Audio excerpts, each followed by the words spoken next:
দৌলত খান উপজেলা পরিষদ চেয়ারম্যান ও ভাইস চেয়ারম্যানদের কার্যকাল সমাপ্তি উপলক্ষে বিদায় এবং ষষ্ঠ উপজেলা পরিষদ নির্বাচনে নবনির্বাচিত চেয়ারম্যান ও ভাইস চেয়ারম্যানদের বরণ অনুষ্ঠান অনুষ্ঠিত হয়েছে।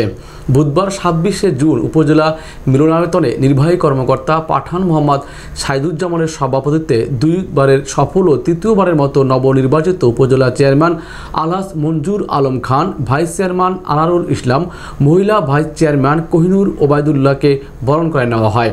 বক্তব্য রাখেন Charpata union chairman Alhaj Abdul Hai, Saidpur union chairman Abdul Malek master, Hajipur union chairman Alhaj Hamidur Rahman Tipu, উপজেলা আওয়ামী লীগ যুগ্ম সাধারণ সম্পাদক জনাব গোলাম নবী নভু, নবনির্বাচিত মহিলা ভাইস চেয়ারম্যান কোহিনুর ওবায়দুল্লাহ, নবনির্বাচিত ভাইস চেয়ারম্যান আনারুল ইসলাম, দৌলত খান থানা ভারপ্রাপ্ত কর্মকর্তা সত্য রঞ্জন খাসকেল। বক্তব্য রাখেন আওয়ামী লীগের পরীক্ষিত তৃতীয়বারের হ্যাট্রিক নবনির্বাচিত উপজেলার চেয়ারম্যান মঞ্জুর আলম খান। অনুষ্ঠানের সভাপতি নির্বাহী কর্মকর্তা পাঠান মোহাম্মদ সাইদুজ্জামান সমাপ্তি বক্তব্য প্রদান করেন।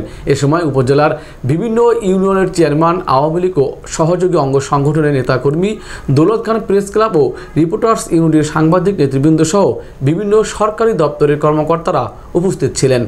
আলোচনা শেষে নবাগত চেয়ারম্যানদের ফুলের তোড়া ও ক্রেস্ট উপহার দেওয়া হয় এবং মোনাজাতের মাধ্যমে অনুষ্ঠান সমাপ্ত হয়। এর আগে নির্বাচন আর এটা নির্বাচন আকাশ পাতাল ব্যবধান। যদিও আমি কাউন্সিলর নির্বাচিত হয়েছি, সেটাও স্বচ্ছ ভোটের মাধ্যমে। দৌলত পৌরসভার রামগঞ্জ কেন্দ্র ছিল, একটি জাল ভোট দিতে পারে নাই, সেটাও কিন্তু স্বচ্ছ ভোটের মাধ্যমে আমি কাউন্সিলর নির্বাচিত হয়েছি। আমি ইমামদের নির্বাচিত হয়েছি, আমার বাড়িতে একটি জাল ভোট দিতে দিইনি।